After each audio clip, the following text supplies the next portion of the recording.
Okay, happy Friday, everybody. We are back for a Dietitian Talk Live. I'm James Marin, Integrative Registered Dietitian, Environmental Nutritionist. I'm Delia Marin, Registered Dietitian Nutritionist, and we are the co-founders of Married to Health, which is an integrative dietetics practice.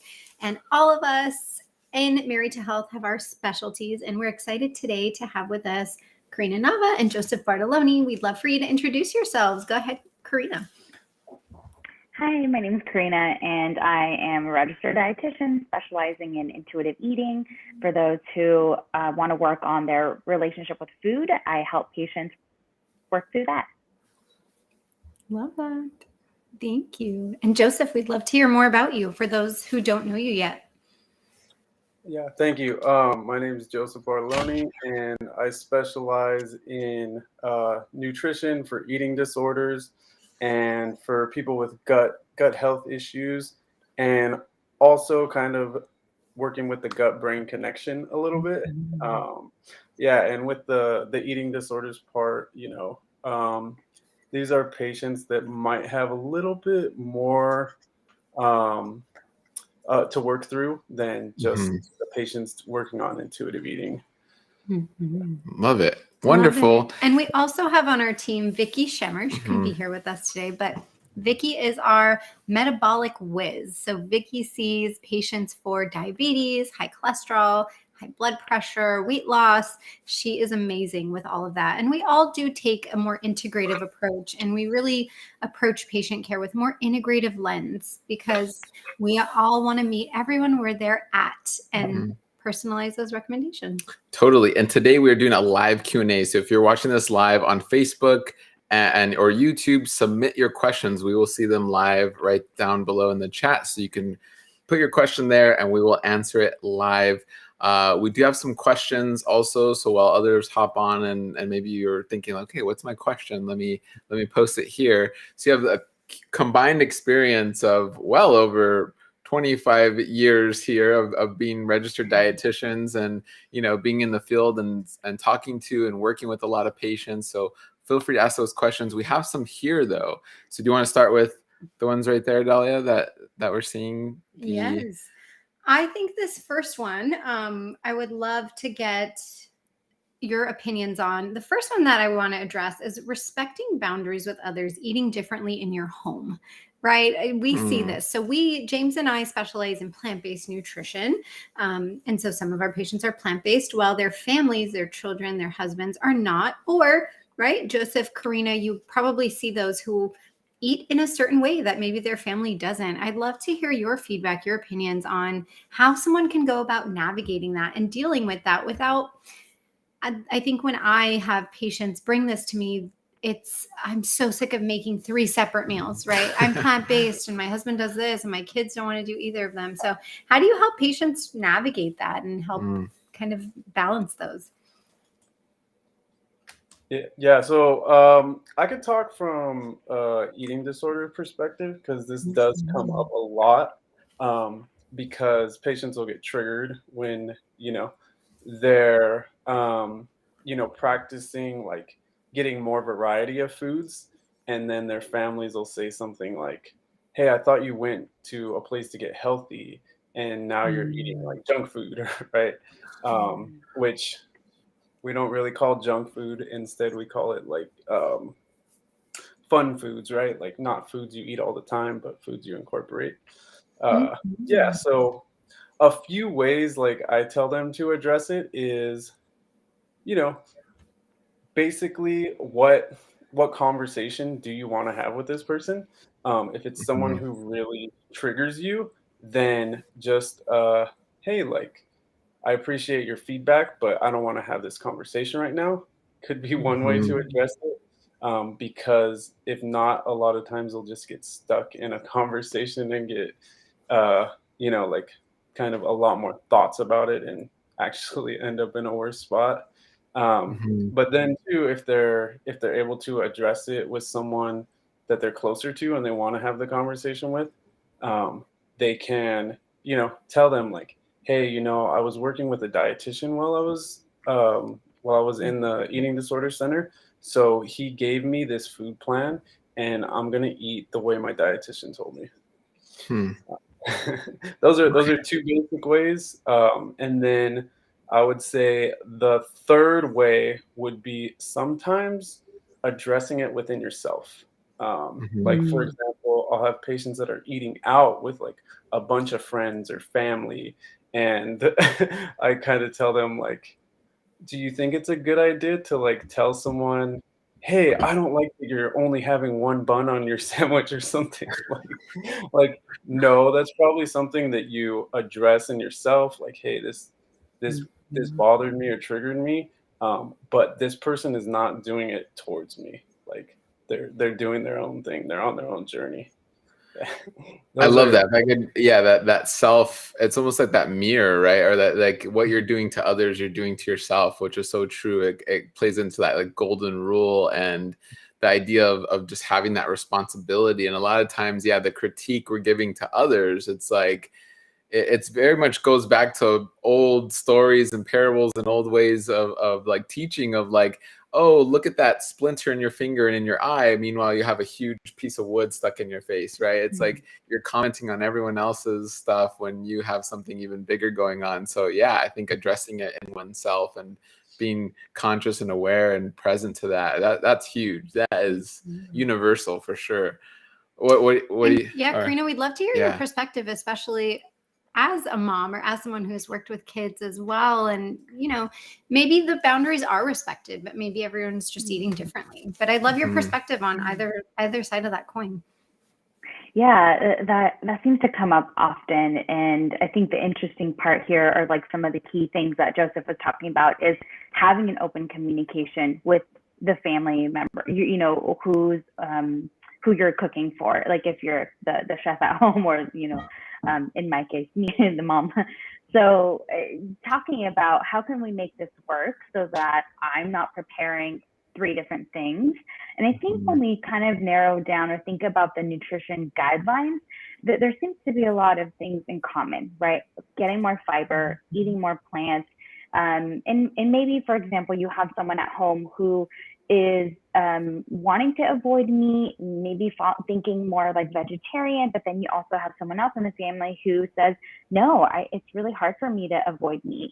So I think, and this made me think of my family, my siblings, and I had suggested to my mom when my siblings were living at home, why don't we take turns cooking? I think that it depends on where the family is at and like what level of experience in the kitchen everyone feels.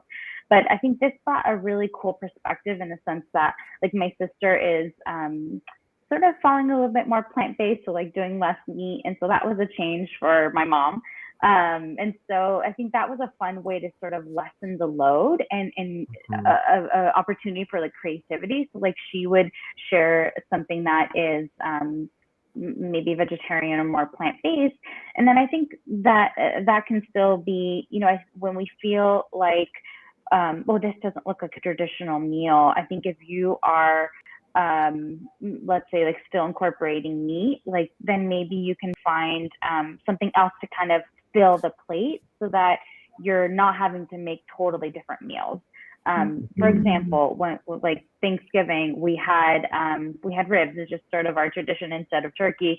But then there were other things available for my sister to eat. So she had Brussels sprouts, or there was also nuts that you can also pair with. So I think that could be like a balance, not feeling like you don't have to cook a totally separate meal, but something that is similar, and then you can just kind of pull things together. That's usually my impression of how to kind of make it work for the family, but less time consuming in a way. Totally. I love those points that you made with kind of the basis of meals being the same, right? We've said before, like, we don't believe in kid food and adult food. It's like what one person in the family is eating, everyone really should kind of follow like the basics, right?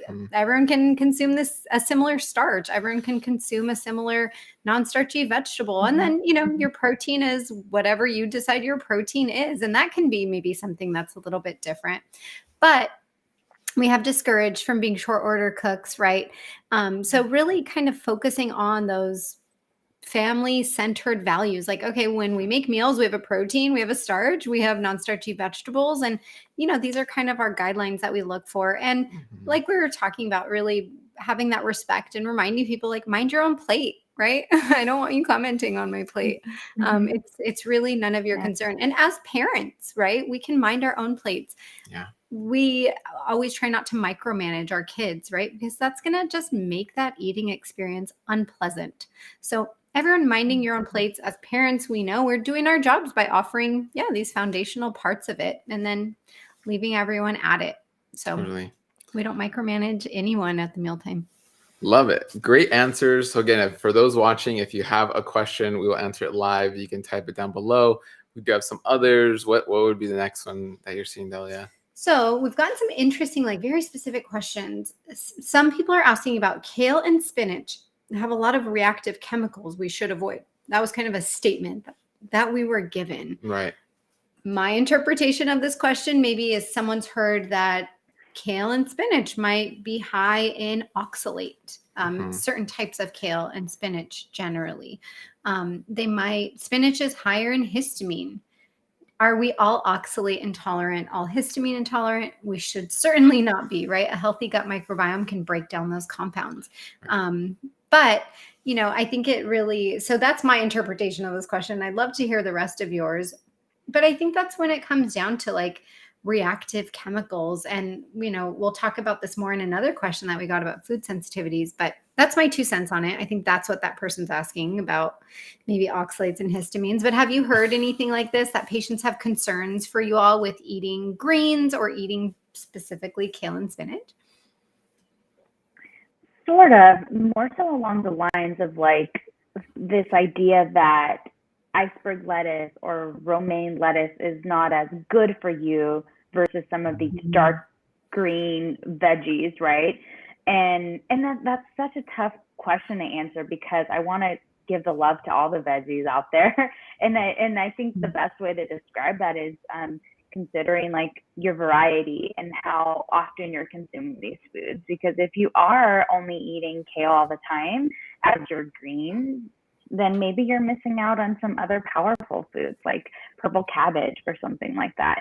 And so that's usually what I my impression when talking about like specific power foods, not feeling like they are superior to some of the other foods.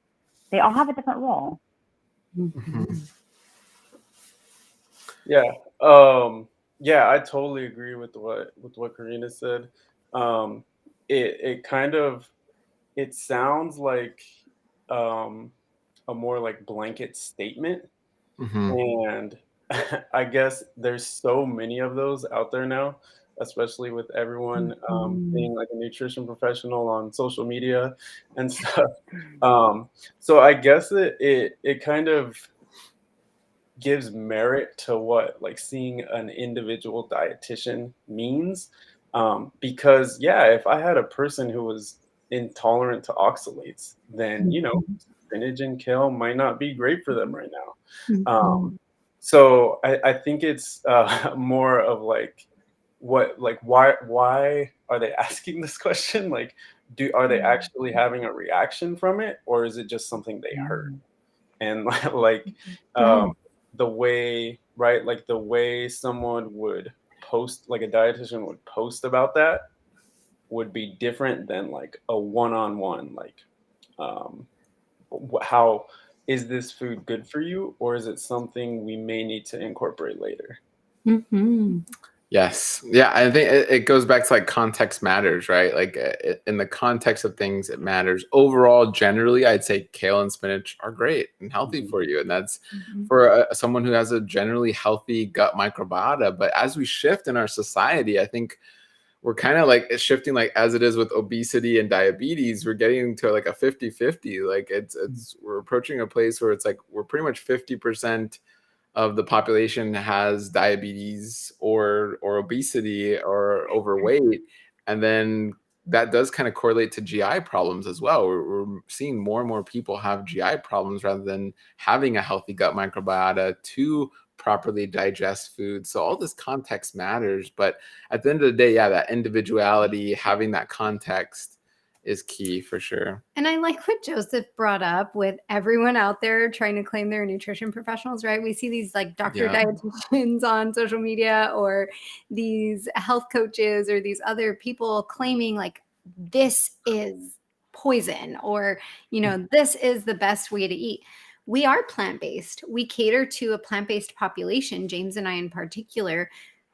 But we're not out there saying plant-based is the way that every single person has to eat and everyone's going to feel amazing eating plant-based. That's not the case. And that's not the reality when people come to see us. Sometimes they're not able to digest a wide enough variety of plant foods to be able to become 100% plant-based. And there's so much guilt and shame, unfortunately, that comes with these patients when they come to our practice, because they're like, oh yeah, I tried to follow this doctor's raw, you know, smoothie program and I just felt awful. Like, and they feel like something's wrong with them because it's being touted and promoted as this like this amazing like panacea of health. And if you don't feel good on it, it's, you know, it's wrong. It's that you're wrong. Or these foods are toxic. You should feel bad eating them. Like, why are you eating spinach and kale? We get messages like that all the time of like, why would you promote tofu? Soy is so bad. Or why are you posting recipes with kale? Kale is toxic. And it's like, if you are sensitive to soy,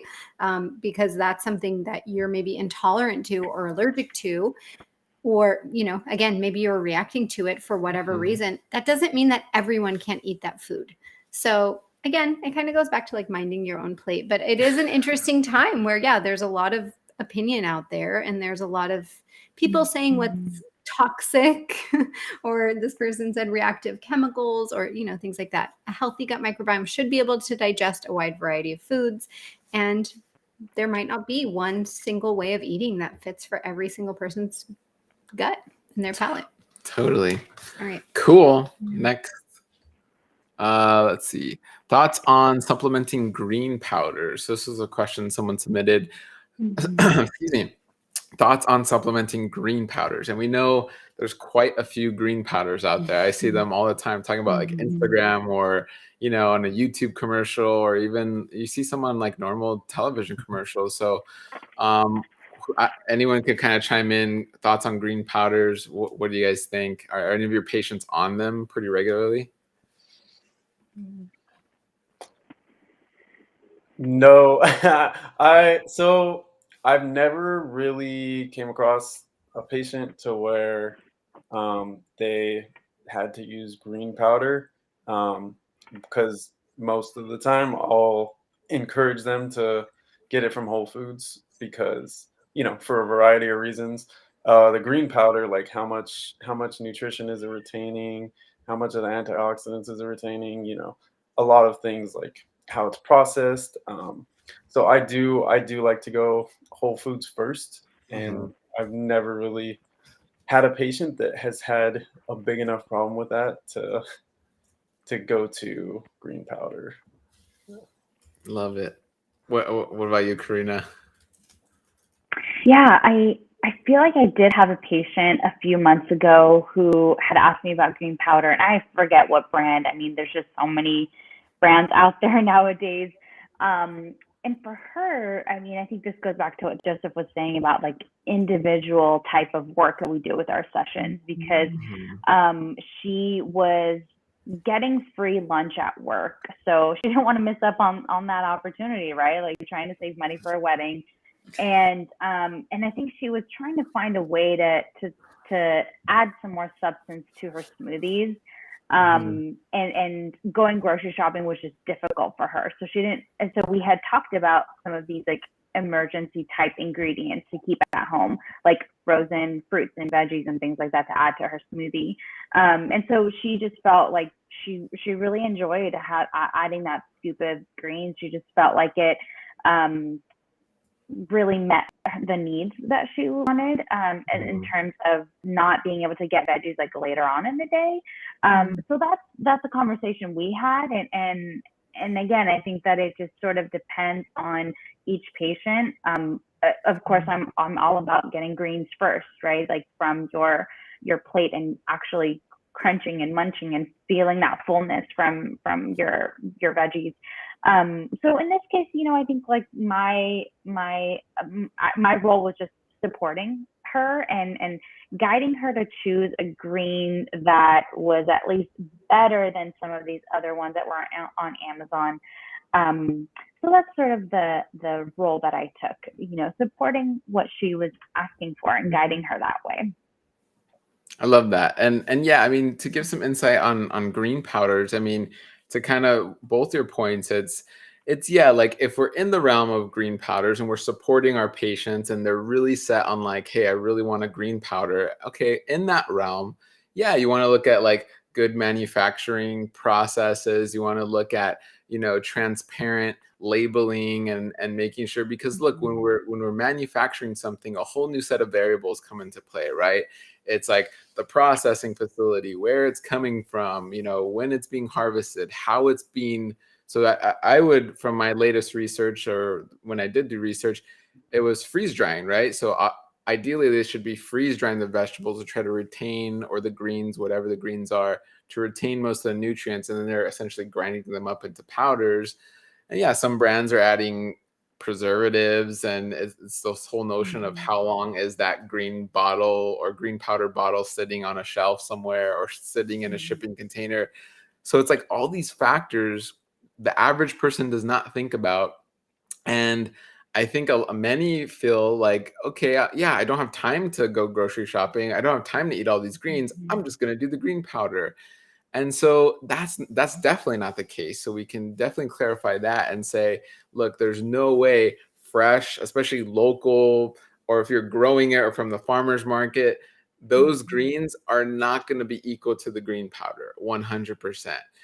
But, there's things like matcha. Matcha is essentially a green powder, right? You're taking tea leaves and grinding them up, and it has a benefit. So you probably will get a benefit from the greens, but it's going to be way different from fresh, vegetables or fresh greens. So, yeah, it's supporting our patients, in my opinion, but also letting them, educating them, right? Like, it's like, yeah, powdered greens are one way, but it's definitely not the same as fresh greens. There's many, many benefits there that you don't want to miss out on. And yeah, you could add green powder, a good quality one overall. And I kind of just present it in the way of like, yeah, it's a sprinkle or an accessory. Like, try not to kind of focus on it as the main attraction to what you're doing. But I mean, if it's a good quality greens powder, like, I'm all for it. I'd add that to my smoothie. Yeah, for sure. That's a great question. And we'll have to talk one day, right? We'll add this to our future topics about smoothies. I think smoothies are big, right? And not all smoothies are created equally. And Karina, I know you posted about it, and we posted about it too, of like building a nutrient dense smoothie and what that looks like. And that probably isn't all powders, or it probably isn't all fruit. And we'll talk, in the future about those components. Let us know if you guys want to hear about any of these topics. I just imagined like a powder smoothie. Imagine like fruit powders and green powders, and you're drinking like powder in your protein coffee. powder. Yeah, and it is. I have patients who do that, and it's like, well, all powders. Let's make the most of this smoothie. Yeah. Okay. Perfect. Yeah. All right. Next question. Thoughts on Everlywell food sensitivity tests? So this was an interesting question, and we get this often. I often have patients bring me their food sensitivity tests for their first visit. They're like, yeah, I've done this.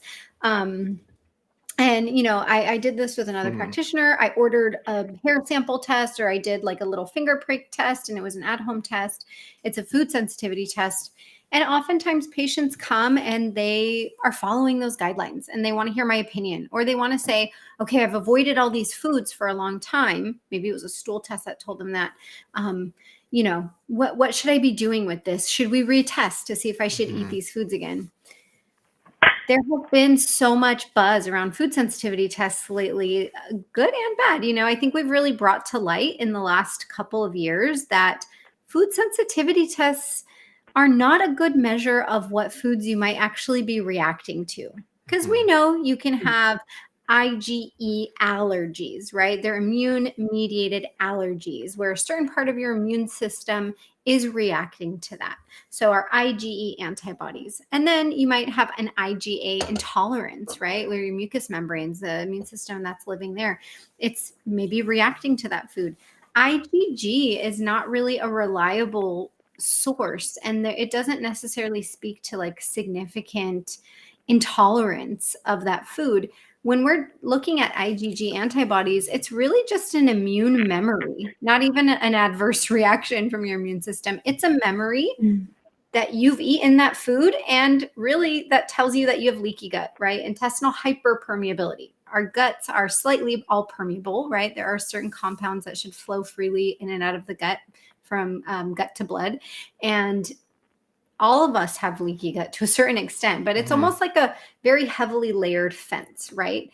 And when it becomes more like a chain link fence, things that you didn't want to get out are getting out. So that's intestinal hyperpermeability. If you have that, then yeah, it's more likely that little food proteins are making their way into your blood serum. That's where they're getting picked up by these tests.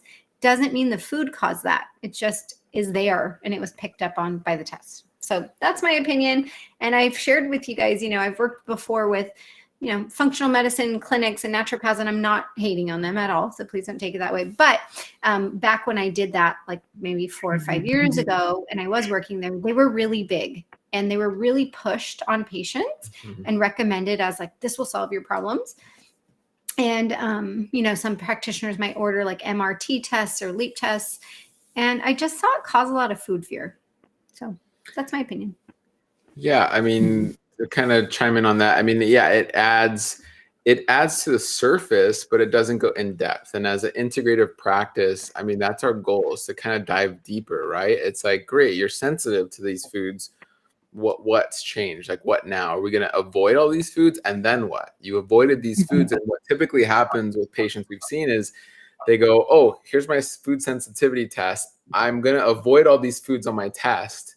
They go back and retest, and now the new foods they're eating are on the new test. And this speaks to what Dahlia just said, the leaky gut. What you're eating, the proteins, are being activated by your immune system, right?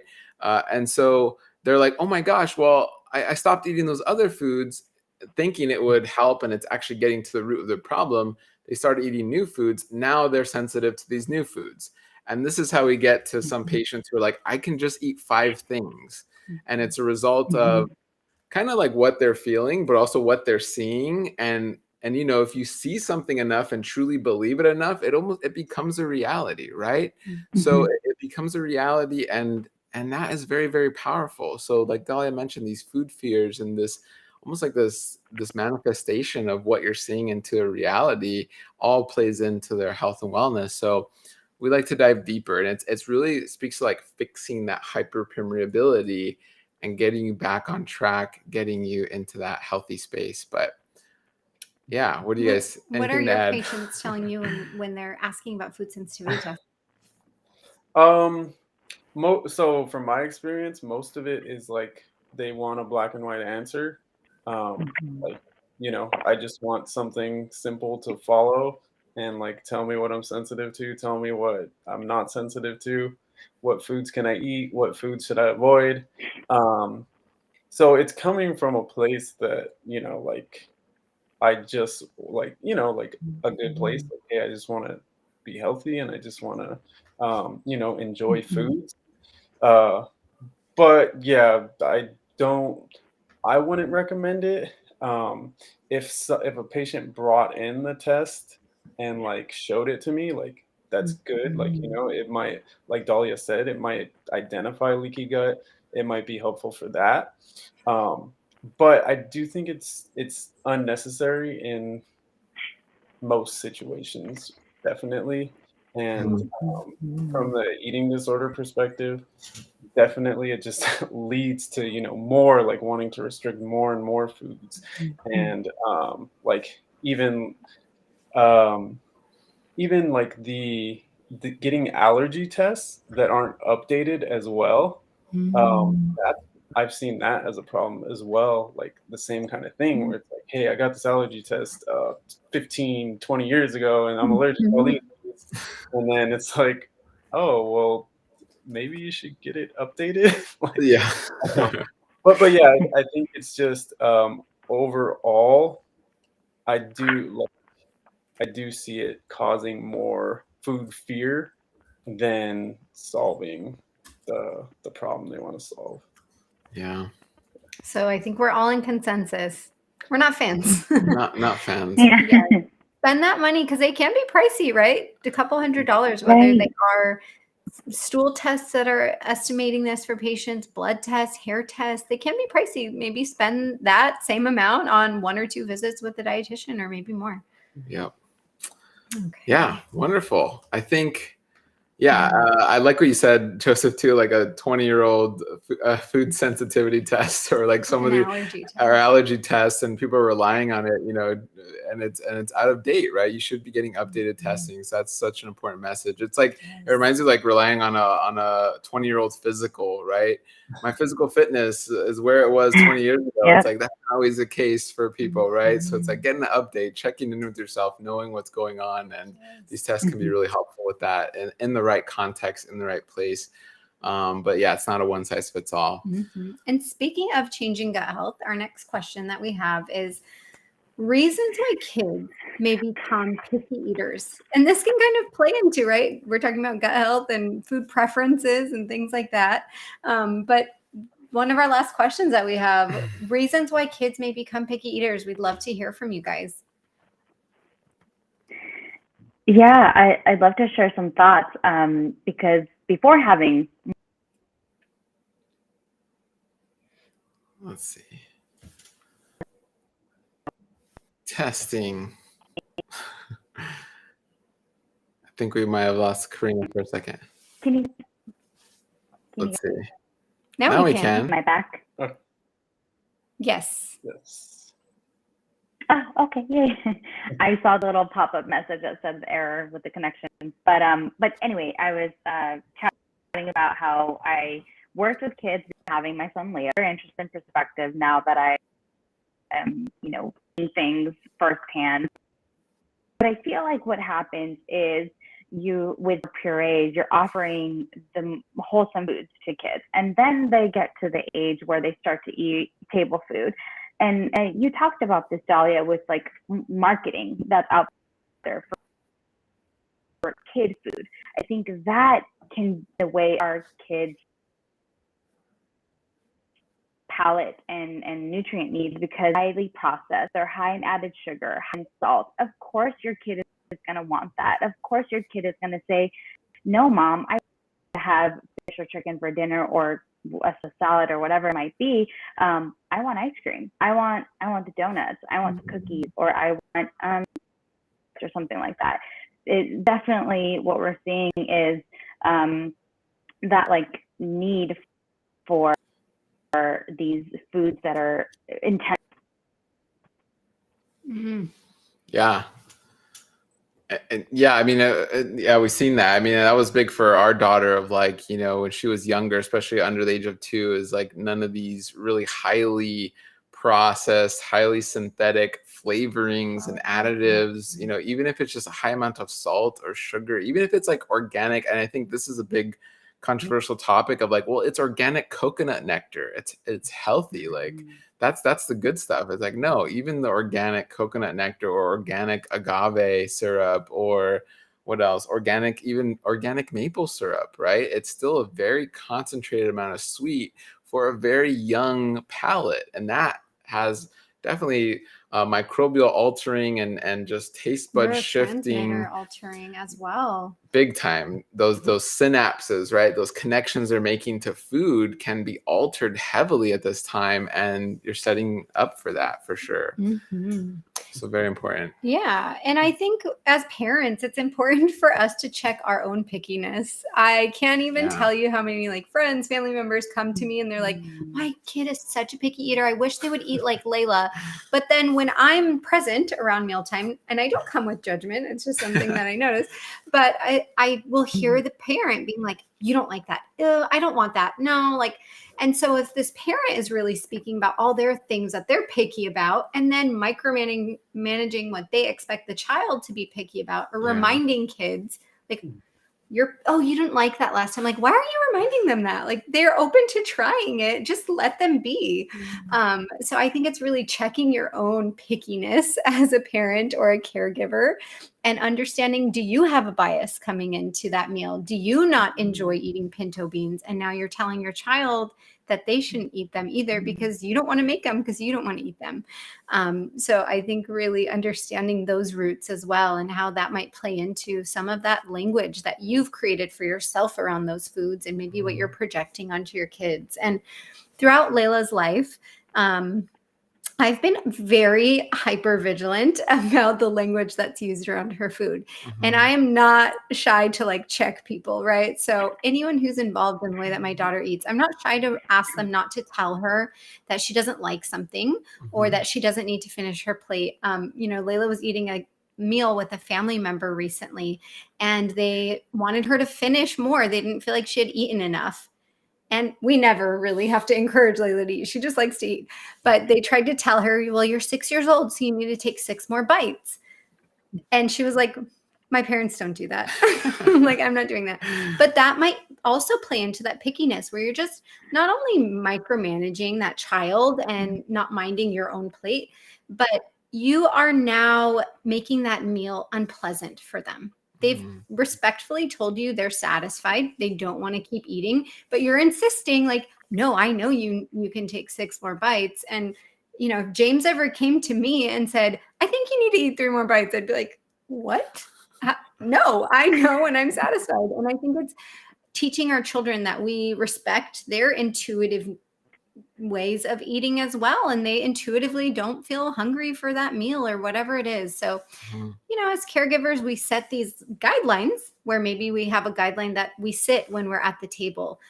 We have a starch and non-starchy vegetable and a protein. Like, it's fine as a parent to set those guidelines, but then that's it. And that's really all your job is. Yeah. Yeah, that's The fact of go ahead, Joseph. Thank you, Karina. Dahlia pretty much hit on the same points I wanted to hit on, but a lot of times in the, I'll see picky eaters in the eating disorder treatment center, and a lot of it is the language from the parents, and a lot of it's also like monkey see, monkey do. Like, I saw mom doing this, so or this is how mom was talking about food, so this is how I view it now. Or this is how dad was, like, this is what dad was saying, or this is what I saw dad sneaking food into his room. Like, so then, they kind of pick up on that. And a lot of times some of the work in eating disorders, a lot of it is treating the parent and the kid is better. Totally. It's almost like what people say, right? The kids aren't born racist. Like, they're also not born picky eaters. Those are learned behaviors. And if you don't want to see that in your household, if you don't want racism in your household, you shouldn't be racist, right? You shouldn't say racist things. If you don't want your kids to be picky and talk about food in a certain way, don't model that behavior for them. Right. Yeah. Wonderful, everybody. These were excellent questions. We'll definitely have to have a part 2 of this and many more topics to discuss. And I know this is our Dietitian Live topic for the month of December. We're closing out the year. So really quick, like rapid fire, 30 to 60 seconds. I'd love to hear all of your top holiday upgrades, right? Or like maybe your top favorite holiday upgrade of just a way where you try to get healthier habits into your holidays. So we'd love to hear that if you guys have one. If not, I can incorporate one into ours. Basically I just keep it simple. I usually try to make a dish. Usually I focus on vegetables because that's the one thing that is usually lacking at the holiday meals that I go to. So a lot of times that's my focus, is just making my own vegetable dish. That's something that, that others will try too. Like, not just for me, but also like, because a lot of family members will say like, oh, I don't eat vegetables, like there's no flavor. Like, so actually making a good dish so I could enjoy it and so that, the rest of the family could enjoy it. Love that. Yeah, my family and I, we love spending time outside. So even just setting up a walk around the neighborhood to check out the holiday lights or going for a hike, I feel like it's a really great way to break away from being on our phones all the time. I know I'm guilty of it too, but that's what we enjoy doing, setting up some time to get together with cousins and family we haven't seen in a long time and see who's free for going on a hike. Love that. I think one thing that we like doing, I love those things. We love incorporating those as well. We like to start our meal with gratitude, right? Whether it's a prayer, whether you all kind of go around. I know it's easier for Thanksgiving, but for any holiday, really expressing that gratitude and getting started in the meal of not just like, yes, we've been cooking all this stuff, let's dive in and eat. It's like, okay, let's get into that rest and digest, right? We're here to enjoy one another's company. And I think expressing that gratitude before your meal really sets you up for really good digestion. Totally. Yeah, I agree. I'll go with yours. I love that. I'm a big believer in energy and food, and I'm usually the one leading like our meditation or prayer, and I love it. It's so meaningful. You really take time to care about people who grew your food and where that food came from and picking the food and preparing the food. There's so much that goes into your food. Those you get to eat it with. And then those you get to eat it with. I mean, it's so much, like so much positive energy in that food. And when you acknowledge it, I feel like it amplifies it. So big believer in that for sure. Yes. But wonderful. So we have some other questions and we'll write them down for our next live. So we make sure that we include them because these are really good questions. Like living with people with food fears of foods that you enjoy. That was a great question. Someone commented, make sure to chew your smoothies.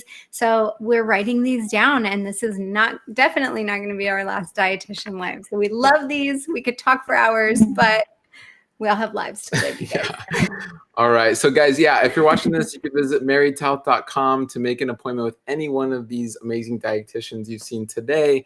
We do dietitian talk at least once a month live. You can go back and watch our past dietitian talks on Facebook or on YouTube. So thank you all for joining and thank you for watching. Leave a comment below of any topics or any questions you have. We'll be sure to answer that. And as always, we'll see you soon and have a wonderful weekend. Yes, we hope that the end of the year, next year, is going to bring you opportunities to heal with each meal. Yep. Thank you. All right. Bye, everybody. Bye.